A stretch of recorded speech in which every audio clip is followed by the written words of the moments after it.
Hey guys, Conville here, Ottawa mortgage agent with Mortgage Brokers Ottawa, coming at you with a new another new podcast, and with my good buddy and partner Chris Nash of Ott Realty, working out of Keller Williams Integrity here in Ottawa. Chris, thanks for coming on, man. Always a pleasure. I appreciate the invite, buddy. What would be fun? What's interesting is that if we go back in history, on it's somewhere out in the ether of YouTube is another podcast of us from I got to think what 5 years ago, 6 years maybe ago, I think. It could be longer. I've been doing this. I've been doing this 12, almost 13 years now, and I was going back through YouTube the other day, and I'm like, oh, that's nasty. I know. Well, again, we've only got it better, right? We've only got it better this time round. We've only learned more. We have more experience to rely on. So no, hopefully we'll have some good information this time round, and maybe a little more condensed. I remember the last one went a little long. Oh yeah, we had to do 2 episodes on the last one. It turned into two. Right. Yeah, it was 2.5 hours long. We can't do that because Instagram and YouTube don't like that anymore. So no.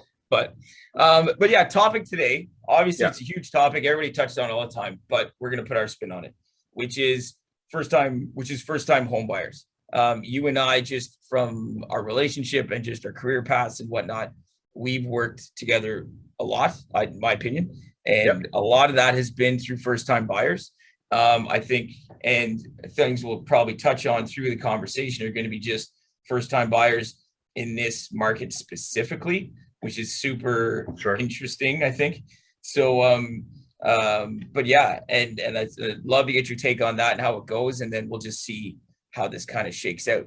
But I think if I'm looking question wise, how often maybe if you know the percentage, great. If you don't, fine. No, I actually looked it up yesterday. Okay. So yeah, how often are we working with first time home buyers? And like you said, I mean, it is funny how many times I knew it was a big portion of our business, but I took account for just this past year. So the last 30 deals we've done together, 12 of those have been first time home buyers. Wow.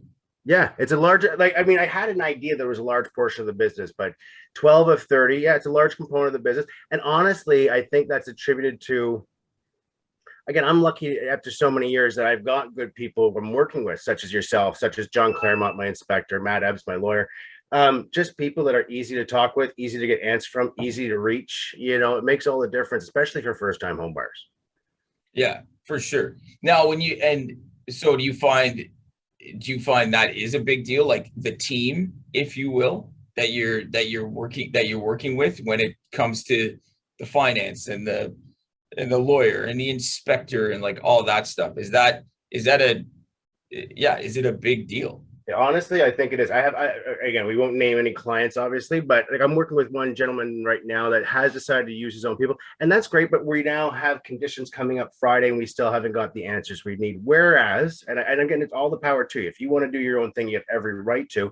But you and I having this relationship that we've worked together many years, I can reach you 24/7. I mean, you also know Matt Ebbs. When we've ever had to help clients, very rarely do you get into a jam, but when you do, you want to be able to reach your mortgage broker, your lawyer, your agent, and what are they going to do? How are they going to find solutions to remedy the problem?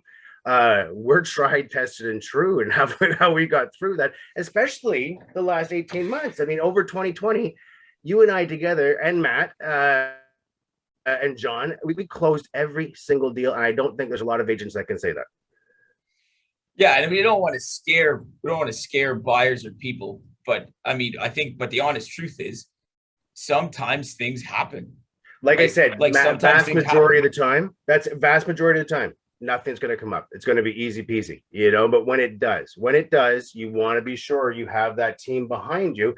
And like you said, it's not to cause nightmares. It's also about just the whole buying process in general of just making it smooth and easy. And the buyers are simply focused on finding the right property for themselves and not questioning everything because it's not being explained to them properly. Does that make sense?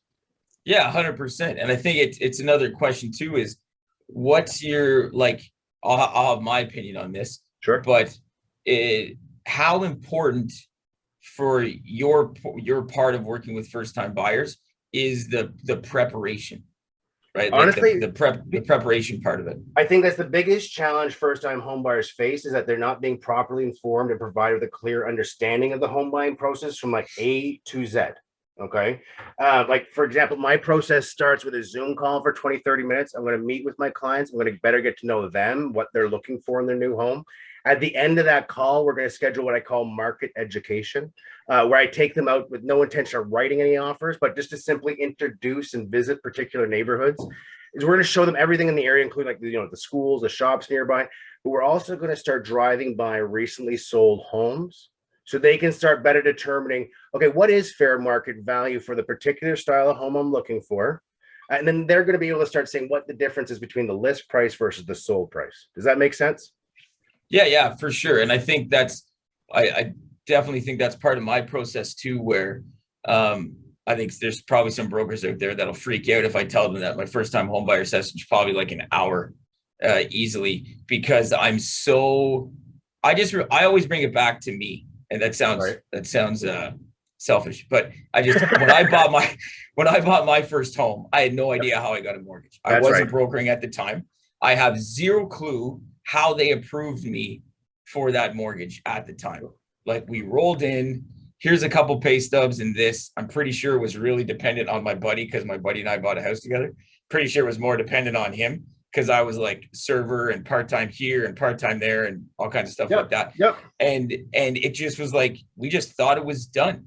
And now, being in the business as long as I have, and realizing how many little ways things can unfortunately go sideways, or where things can change, or 90% of what I tell clients, I was never told at all. I totally agree. So from that standpoint, it's like, no, we're going to go through all this. So the only focus you have to have after a certain point is find the house. The rest will be taken care of, and we will walk you through. But now we've gone through pre-approval, pre-qualification, however you want to call it. And now it's just you and Chris, or you and your realtor, go and find that place. Right. No, because at the end of the day, right, it's their money, it's their decision. I'm simply there. You're simply there to guide them the best we possibly can. You and I both. That's why I think we share, and why our clients really enjoy working with us, is we're very forthcoming and explaining every different scenario to be sure they're kept in the loop. Because again, at the end of the day, they gotta just be sure they're finding the right house in the right neighborhood at the right price. Right. Yeah. And we're going to explain that all to them, so they're going to feel comfortable and confident once that decision's there to be made, and they're going to be able to sign an offer, not feeling like they've been left in the dark. Yeah. And I think too, it's, for me, because it is a numbers game, is really trying to help them understand what the numbers mean, right? Like in the aspect of, and they're going to transition here to another question, but the last 18 months, right? Unconditional offers, and going over asking, and that means something. But also understanding that just when you spend $5,000 or $10,000 more, right, that is not the end of the world on a mortgage. That's like $20, $25, right, on your payment. But it's the difference between buying and not buying. That's right. Honestly, I think that's the biggest. I think that's the biggest challenge first-time homebuyers face this past 18 months, was overpaying for a home in competition. Okay, and I really boil it down to that in the heat of the market that we experienced, that over the last 18 months, we saw homes that were selling not 10, 15, like you say. We were seeing homes sell 150, 250,000 over the list price. Right, it's because many buyers weren't fully informed as to what fair market value was for that particular style of home. So we saw a lot of them just throw caution to the wind. And it's due to a lack of understanding. And in some cases, it's my opinion that they paid way too much money for that particular style home. Let's bet. Go ahead, keep going. Well, I think you need an agent that's going to be transparent with you and just show you all the past sales for, let's say in the last 30 to 90 days, so you can make an informed decision. You can draw a line in the sand for yourself of saying, this is where I know I want to go to. And you can be able to determine what's overpaying for that particular home. I just feel like so many agents more give the price versus inform the client so they can come up with a price. Does that make sense? Well, yeah, for me, it does, for sure. But let's go back for a sec. So if we look at the last 18 months specifically, right? And maybe even a quasi small history lesson for people who are brand new, right? If they're watching this, right? or people who are looking to get into the market now and said, well, crap, this wasn't the way it was when I bought 6 years ago or four and a Even half 6 months years ago. ago, Yeah. 6 months ago, right? So what was the biggest, I guess, what was it like before, let's say 28, let's go in 2018, the typical process was this, but through 2019, the latter part of 2019, all of 2020, and the first half of 2021, it's kind of leveling out now. What did that process look like for the first time buyers? What's the difference? Well, honestly, let's go back 1 year prior to 2017, because that's where now we are, Kyle, where you mentioned that things are kind of calming. So just to give we're going to jump around a little bit. Okay, so look, actually, if we take it back to 2017, just because in July, we actually had the most number of homes for sale since then. So, what did that market look like at that point? It was much more balanced. The supply, there's enough homes for sale for the number of buyers in the market. So, folks were getting in to see properties, making a conditional offer based on, say, financing, inspection, having a full 7 days to fulfill those conditions. And everybody was happy, and even there was negotiation on the price. 2018, 2019, we started seeing, let's say 3 to 5 offers starting to compete against one another. And again, slowly things started ramping up, 7 to 10 offers in competition. But, this past year in the winter, we saw, 35 offers, 45 offers come in. Properties sell $150,000, $250,000 over the list price. I saw a cottage sell for $1 million over the list price. And, and again, everyone is absolutely entitled to market however they wish. But, like, it's kind of price is right. You know what I mean? That you're really guessing where that it's going to land. And it's my opinion that we should be listing properties a lot more towards market value. You may list a little bit lower to entice some folks, but when you're getting $150,000, $250,000 over the list price, there was never any intention to sell at the list price. We always knew it was going to sell up here. So again, it just confuses people that aren't in the industry and kind of leaves a bad taste in their mouth. And that's why I'm kind of happy to see things balancing out, that, a lot more experienced agents now, because there's a lot of agents that have never been outside of seller's market, are starting to list properties at fair market value. We're starting to see properties sell with conditions again. We're even seeing some sell under list price. So in my opinion, balanced market's a great thing. So, for people that don't know, and first-time buyers, because there's still some hot pockets in the market. Right? Sure. And there's still some hot pockets in the market in terms of, multiple offers and things like that.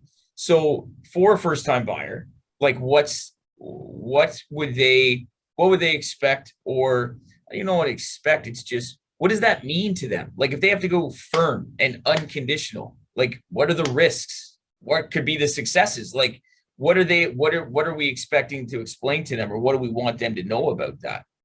Well, again, I think they got to be explained the full process beforehand. Like I said, so after I do that Zoom call, we go up for that market education piece. We see a few neighborhoods, we drive by a few solds. So they're starting to determine what fair market value is. Then I'm also going to go through all the paperwork with you in advance. Okay. And it's not to scare people, but it's to inform folks in advance so that they have time to ask their questions well beforehand. So when the right property comes along, this isn't all new to them, right? We've gone through the paperwork. We understand the process. So let's say if we ever had to make a bully offer, we ever have to act quickly, whatever the case may be. Well, now you're doing it with a lot more confidence versus chaos. You're not feeling like you're left in the dark. You're feeling like you're making a decision that is right for you and your family.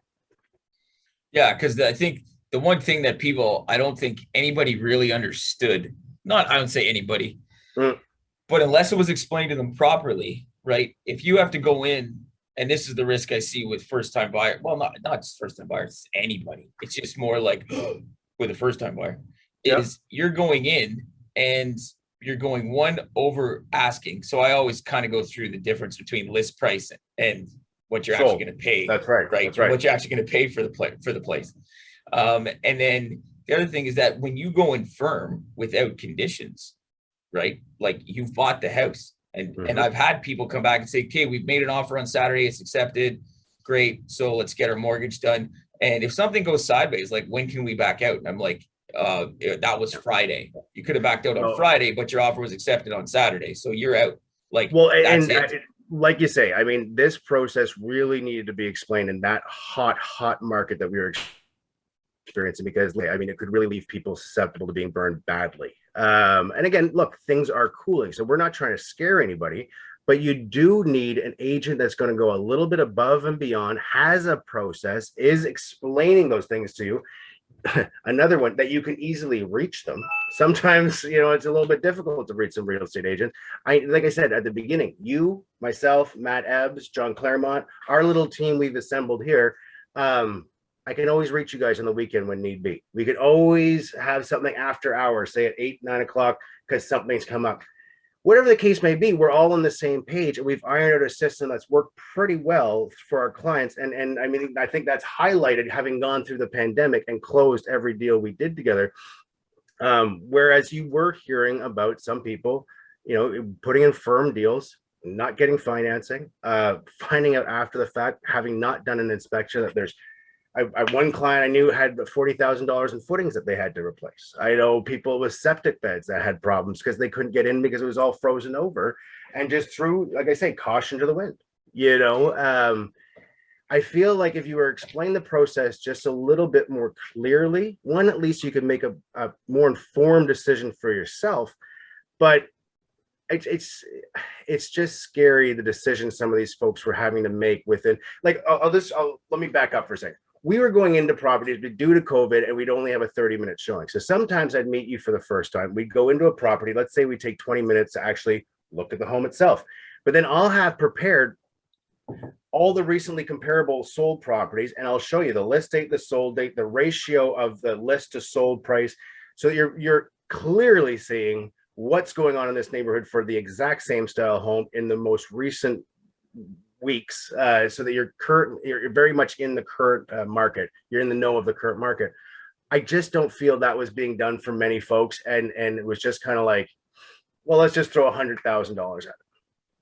Let's just throw 100. And I think what's tough too is that you're looking at things from your side, and I'm going to look at things from my side. The one detail that seemed to get lost, and I believe this happened on the buying and the selling side, and it's something that people need to know, especially first-time buyers, is that the bank only finances what the house is worth, not what you paid for it, and that's the difference, right? So if you bid $100,000 over asking, you need to know, or be at least reasonably close, that what you're actually paying is what the house is actually worth on the market, right? See, and that's where sellers, and that's where I'm saying, like, it was a two-sided thing, because the sellers are saying, well, that's what they paid, so that's what they owe us. And that's where we were saying, we found out that, not many of our deals, at least, I think it. No, you and I got through every one of them, but I mean, look, there were a lot of appraisals triggered this past year because people were paying well over list, and the banks were saying, okay, well, we can't justify, just because you decided you wanted to pay $100,000 more, doesn't mean that we see that that's what the property's worth. And we think it's worth only $70,000 more. So now you come up with the $30,000 difference. Yeah, go ahead. So just so people fully understand that, house is listed for 5. You bid 6, and you win. The bank comes back and says that's $100,000 over what it was listed at. We're skeptical about that price. Let's send in an appraiser. And let's be honest too, when this was happening, the deal was firm, meaning you're going to show up with $600,000, like it or not. You're committed. And then the house comes in at $575,000. Well, that's the bank's going to finance only based on $575,000. Well, Kyle, I paid $6,000. Exactly. You better find $25,000. Yes. Well, I don't have $25,000. And this is where I go back to. Well, this is where I go back to, and why I think we've been successful despite these challenges, is by having this process that after that Zoom call, we go out, we start introducing you to neighborhoods and passing by. Literally, I'm jumping out of my car and I'm running back to my client's car with my computer, showing them the interior photos of this recently sold property here in the same neighborhood of the home we just visited. And we have no intention of writing offers, but it's building that knowledge of yours. So pardon me. Here's your reminder. Alexa, stop. Sorry. So you're building that knowledge for yourself of what is fair market value for this home, not the list prices, in fact, the sold prices here in this neighborhood for the same style home built by the same builder in the same year. That's really giving you an idea of what this home's worth in the current market versus taking a stab in the dark, paying over than what you should, overpaying for the property, and then the bank coming back to slap you for it. Yeah, and I will say that it hasn't, at least through my experience, this specific year and last year, I really only have 1 or 2 instances where that's even happened, where values didn't check out. And part of that too, I think, is the discussions that we get to have. Right. That's what I think. I think it is. I think we were informing our clients more so along the way, so we weren't finding ourselves in those positions. But there have been nightmare stories that do make the paper. And again, it's not to scare everybody. What it's doing is it's just highlighting the importance of vetting the agent, the broker, the team that you plan on working with. This is the biggest investment that you're going to be making. You want to have somebody that you can easily communicate with, is outlining a process, and not that typical cheesy real estate agent that's telling you the way it is, buy, sell, and off they go. No, you need to be fully informed. This is hundreds of thousands of dollars. This is going to set up your whole family for their future. So we got to take our time, get you familiar with the market so that you're going to make the right decision that you'll benefit from down the road. Yeah. And I think, and I'm one too for, especially with first time buyers, right? Is to really focus on the numbers and the education, because there's so many ways to get it done. But I mean, the main stuff is always going to be the main stuff, right? Like, what do you do for employment? How's your credit? Where's the down payment and where it's coming from? Those are the things that we cover to be able to hand them off but to get them to go with you and focus on all that stuff that you're talking about. And when they understand, when we can communicate that says those things are not going to be an issue, just focus on the house. That, in my opinion anyways, keeps everything nice and just tight and straightforward. That's right. Yeah. No, and let's even go back there, because that's also something first-time home buyers need to be certain of, is that the difference between the pre-qualification and the pre-approval. Just because you visit a bank's website, you feed in some numbers, and they spit out saying, "Oh, you'll probably be approved for this." Right? It does, until you've exchanged paperwork with you, Kyle. There's no way to know what specifically any lender is going to loan. And yeah, and the other thing too is that it's people not knowing what they don't know, right? That's right. Like the amount of times I have clients who are like, when I'm talking to them on the phone and they're like, "Yeah, I'm full time." I'm like, "Okay, cool." And then we do our first time buyer session and stuff, and they say, "Okay, now you just send me paperwork so we can vet this stuff and make sure that you're ready to rock and roll." And I'll get an employment letter, for example, that says you're on a contract position for 6 months. So when you have to ask the right questions, right? Well, how about the one where, in COVID, well, yeah, I'm full time, but your hours have been scaled back in 2020. Yeah, we saw that a few times. We saw that a few times. We saw that a few times for sure. And that's why all that work up front. I guess if there's a point that we'll make on all this, it's that the more work you do up front with me or someone like me, makes the process with you so much more focused, right? Well, and again, like you said, but I got to extend that. Chaos. The more what is it? Is it afternoon that we go out and we start building up that knowledge of yours, and then over time, even over online methods, you see a house that appeals to you, I get back to you the next week when they accept offers, letting you know what it sells for. Because we're not writing offers yet. We're just building market knowledge, so to speak. Just the participation factor and all being on the same page. Again, I think really does give them confidence finally when they're putting that signature down and signing for $600,000. I mean, the average price, $725,000 now? That's a lot of money. You want to make the right decision. So let's make that an informed decision. You don't want to be sitting there just, again, caution to the wind this past year. People just got caught up with the craziness of what was going on. And there's a lot of professional agents that did their due diligence and helped many folks make very smart purchases. But I think there was a lot of folks that got caught up in the craziness of it all and may live to regret some of the choices that were made. And just, again, what I'm noting, I'll give you an example.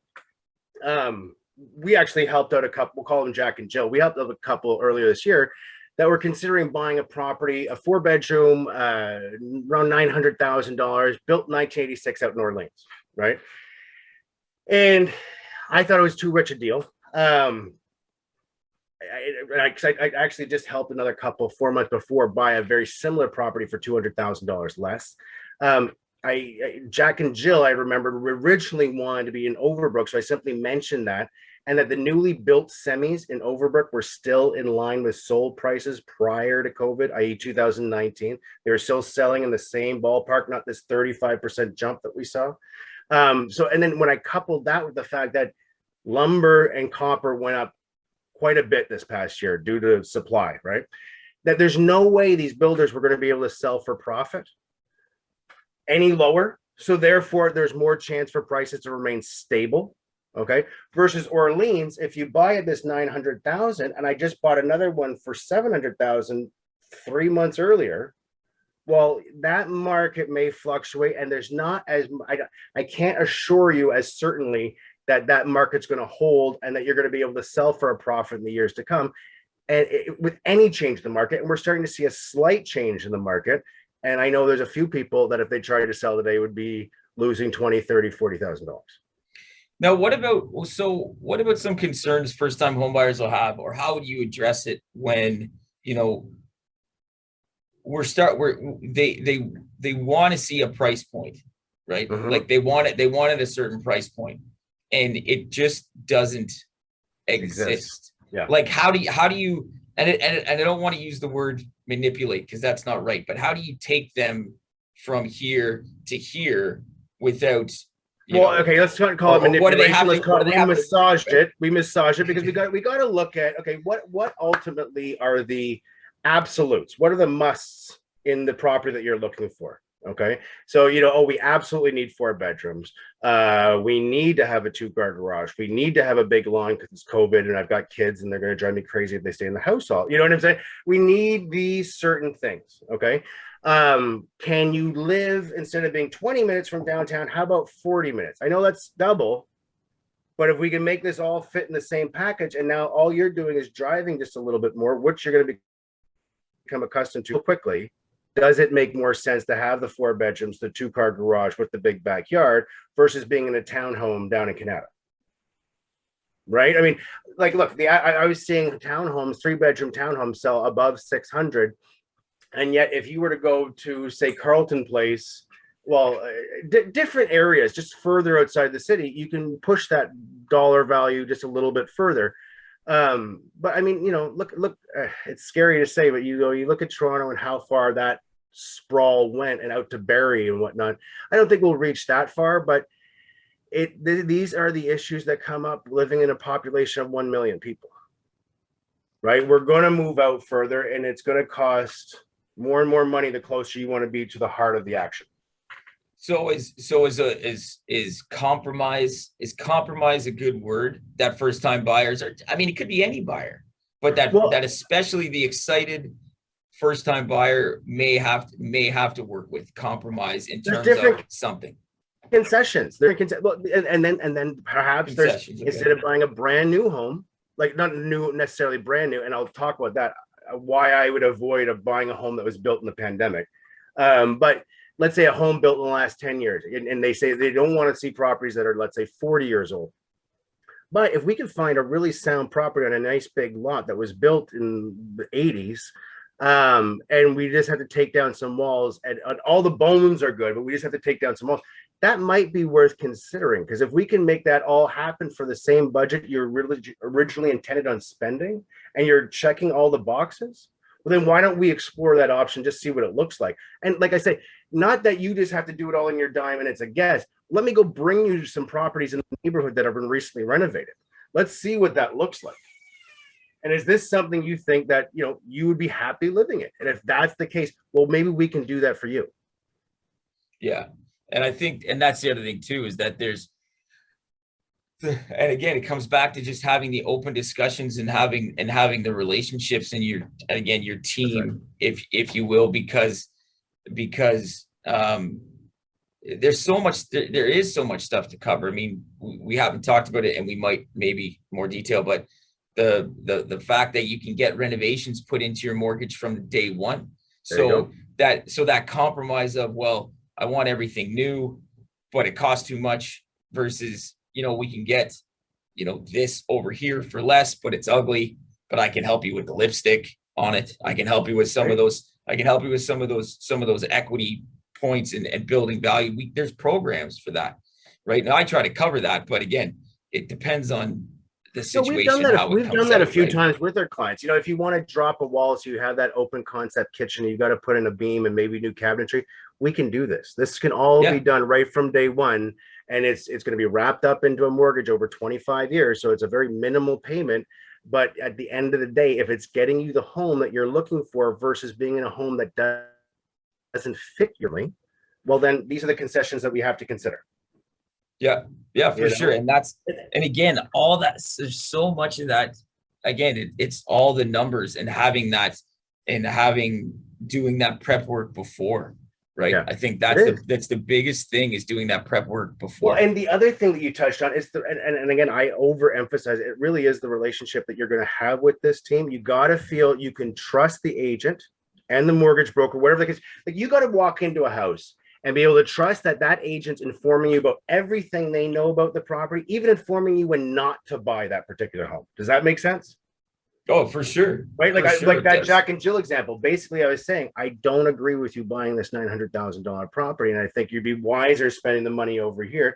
And it turns out it's going to be a good decision. That's why, because we have experience. You know what I mean? We're not telling you what to do, but we're just lending our experience. And the other thing that comes with that is, I remember taking some of those phone calls, right, while you're in a property, and saying, we're going this high, and Jack and Jill saying, there's no way we can go that high, and me busting out the laptop real quick saying, but two things: one, you can, and three, this is what that increase means, right? That's right. People get especially first-time buyers, or people that just don't want to pay attention to the math. And that's no offense to people. Math can be boring, right? But it's black and white.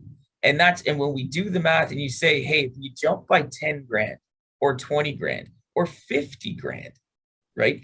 This is what it actually means to you on a month-to-month basis.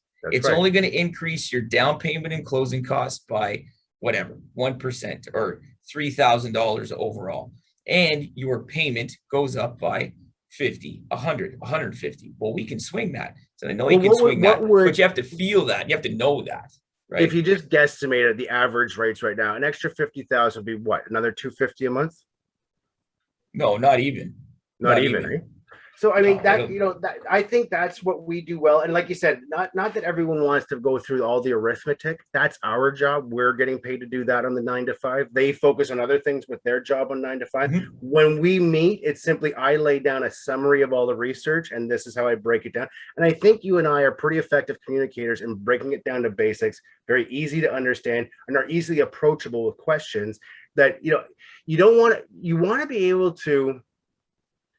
You don't want to hesitate when your agent calls you and, Jesus, I don't want to talk to this guy. You know what I mean? You want to be able to have that open dialogue with your agent, with your mortgage broker, because it is going to be a roller coaster ride for finding the right property. It's going to take some time, and you're going to want to be having that relationship easily approachable, easily to touch base with. It all is going to make a big difference in the end versus having a poor relationship with your agent. You're not being fully informed. You've bought a property and you have no idea if it's a solid investment. Yeah, for sure. So I guess, if there's advice for first-time home buyers, it's just how good you feel about your relationship with the find people someone you gel with. Find obviously a professional, but I mean, there's a lot of really good agents in Ottawa. I know it. You know what I mean? There's a lot of great agents. I stand out because I have a process, as well as many others do. And then it really just comes down to the chemistry. You know what I mean? Do I trust you? Do I think I can rely on you to tell me everything I need to know about this property? Because like you said at the beginning, it all comes back down to me. And I know if I were buying a $725,000 house today, I want to be fully informed on what I need to consider in making this decision. So just not being left in the dark. So first time buyer versus a repeat buyer. Like what could people like what would we see as the difference, or what would the first time buyer see as a difference or between? Honestly, with using the process I've created for myself, there's really not much difference between first time home buyer and an experienced folks that have bought in residential market previously. The only thing that's really different is first time buyers may have more questions because it is their first time. Otherwise, the process really doesn't change. I got to get everyone brought up to speed with what's happening in the current market, what the current value for the property they're looking for is today, and for buyers who have previously bought, what's changed since they purchased, right? Because we've seen over the years how many different forms, how many different, like, well, even this past winter, look at the no conditions, how much over list versus, like we said, 2017, very balanced. We get conditions and this is not to criticize parents. I'm a parent myself. I have two 20-year-old children. I helped one buy a property last year, but parents bought a property, let's say 10, 20 years ago, right? And we see this all the time, Kyle, right? And obviously, right, but you have a daughter yourself. Obviously, we want to look out for our kids and make sure they're making the right decision. But they're not in the know with the current market and what's going on today with real estate. There again, you have to come back to, it's not having parents involved, but having an agent that has the patience, understanding, and time to deal with everybody involved, so that, you know, if these kids are buying a house for the first time and they're heavily relying on the opinion of their parents, well, now how are we going to inform the parents so they feel it's a good decision for everybody involved? It's, again, having a professional agent that's willing to do what it takes to have you feel confident in your decision and not feeling brushed off, left in the dark, and just kind of out of the loop. It sounds so simple, but really it's all boiling back down to the relationship and the honesty and trust factor. Yeah, and that is true. It is no offense to parents at all. It's just it can get complicated. The truth of the matter is it can get complicated. Not the same. I've been in the business for almost 13 years, and I've said it time and time again to first time buyers, old buyer, everybody. I've said it. I'm like, a deal I did last year would not be able to get done today because the changes that have gone from year to year. Every single year I've been in business, there has been a fundamental change in the rules and the process and the qualifying that make this stuff not work today like it did a year ago. So well, I'll give you an example. Nobody's the same. Nobody's the same. No. And again, this is all market driven, right? So you have to be kept up with what's happening in the current market. It always is evolving, it's ebbing, it's flowing, it's always changing. But like an example, I had a client in January, and again, this is with all due respect to all parents out there. Again, I am one myself. I would be doing the same thing, probably put my nose where it doesn't belong. But I know they come from a point of caring and they simply want their kids making a proper decision. But they had let their kids know, well, you can't buy a home without an inspection. Unfortunately, in 2021, in January, the market dictated we could not do an inspection. We had to come in before making our offer to do a pre-inspection. Okay. And again, I completely understand if that's not the way you purchase a property in 10, 15, 20 years ago, whatever the case may be. But you have to rely, again, comes back to the the professionalism of the agent. You have to be able to rely on that agent, that they're guiding you the best they possibly can, have trust in, they know what they're doing, and that they're explaining why this needs to be done so that it makes sense. So then you can say, yes, I agree, or I don't agree. That's fine. But at least hear the agent and help them guide you. And it will turn out best for everybody involved. Okay, so let's look at this a little bit from a process standpoint. Yeah. From a process standpoint. So whether it's first time buyer, repeat buyer, whatever, but let's focus on first time buyers. So the first time buyer gets connected with you, right? And you run them through your process as you've described already, right? Zoom call, and then maybe take them out and have a look. In the meantime, they've contacted me or their financier, if you will, right, to get a pre-qualification, pre-approval. Everybody's happy with that. We've gone through the offer stage, right? Whether there's conditions or no conditions, depending on how the market works, that's great, right? But now we're at that part where we've hit our offer, it's accepted, right? So that's good. What does that part of the process look like for them working with you, and then even the lawyer and Matt and whatnot? But what does that process look like from that point? What do they need to worry about? Right. Well, again, right away, what I'm going to do as soon as we get an accepted offer, I'm going to fire that accepted documents off to yourself, off to Matt, so that both are being informed. Okay, so now you guys have different roles to play in closing that deal out. I'm going to be informing them of the timeline and how things should unroll. You're going to be informing them also of your timeline and how things should unfold. Matt will give their timeline and how things should unfold. Because again, it's going to be a lot of important dates from the accepted offer to close of what needs to be done at different points. If it's conditions, say, well, maybe we got to get in for an inspection. Maybe we got to find out about our financing and do a notice of fulfillment. That just to say, yes, we've satisfied these conditions and we're ready to firm up the deal. If it was a conditional sale, if it was a firm sale, again, documents to the lender, documents to the lawyer, and then we're going to get ready for down the road from my aspect of what I have left, I'm going to be going through a final walkthrough around a week before, just take you through the property, make sure there's not been any damage done to the home when they've been moving out. All appliances are still in good working order up till the day of close. So we're going to go through so that, I usually do it on the Monday and close on a Thursday. Right. So if there was any issue, we always could get on the phone with the lawyer and, just bring that up so we could work that out if there's anything that needed to be discussed, just to leave yourself some time. I always make sure that there's enough time for everything. Really don't find ourselves up against the wall and we can't close. And like I said, that's been our success in the last few years, but particularly in the pandemic. Let's go back for 1 sec too, because it's something that gets overlooked a lot, right? Yeah. So again, we've already talked about just we're out, we're looking, and we're making offers, and you'll walk them through the condition, no condition, yada yada. What about the deposit? So what's the important part about that?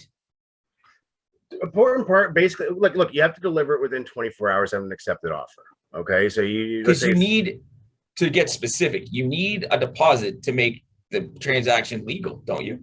Yeah, to be a binding agreement. Yeah, because you got to have put down your deposit within 24 hours at the brokerage. Over the past year and a half, many have gone towards just wiring the money in as a payee, right? Like not an email transfer, but actually selecting them as a payee and depositing $10,000 into their trust account. That's going to be taken off the purchase price. That's not addition to, so that's just going to secure it. And then again, if there's any conditions, if there's anything else, you're going to want to bring that to a firm deal. But if you went in with no conditions, you drop the deposit, boom, you've got firm sale. And then we're just going to ride it out till close. But that's usually where you pick up the ball and start running and start getting everything finalized as far as the lending, and then pass the ball to Matt and he figures out everything on the legality. Yeah, the whole thing with me bringing up the deposit is that it's come up more than once where either people forgot or didn't know they actually had to.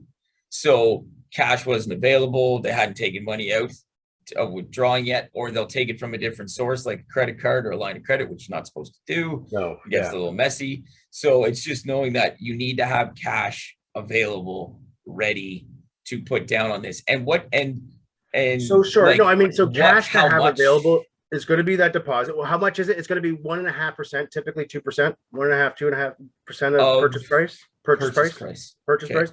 So you're going to need that for the first 24 hours. If you are having inspections, you want to have that money squirreled away off to the side so you can pay. And then basically it's going to be coming over to you and all the different costs that you're going to have ready for them before they're going to close. Yeah. And we definitely go through that. We definitely go through that multiple times, but that was one thing was the deposit that I always like to cover, because it's amazing how many people don't realize that it is part. Now, just to be clear to anybody watching, it is part of your down payment. It's part of the money you need to have. It's part of the money you need to have. So you're going to have this already. It's just having access to it. But there's so much to cover. I like to think there isn't a lot to cover, but there is a lot to cover, right? At the end of the day. And and we could talk about this stuff for hours, right? but it's I think the biggest thing that we've said so far has really just been the communication factor is massive to keep everything rolling, to keep everything smooth, to not keep anybody in the dark about what's going on or what's possible or how to fix things, right? Because there is things that can go, there are things that can go wrong, right? That's right. And that's it. I mean, talk about those too. I got some funny stories about that, but that might be Well, the after and hours not necessarily podcast. they go wrong, right? But like you say, you bring up that point because I'm just sitting there being like, well, of course they know about the deposit because I've told them about it weeks beforehand. You know what I mean? Like, you're right because there are a lot of holes people can fall into just with a lack of miscommunication or misinformation or not knowing what to do and just not being explained properly. That's why, I mean, again, take that little, when they vest that time in with you to figure out what they can use for a budget, when they spend that time with me going over the process, it's going to benefit everybody down the road. That we're going to make sure that, okay, now you've got the house. God forbid you'd fall into one of these holes because of a lack of communication and not be able to secure the property you've just had an offer accepted on.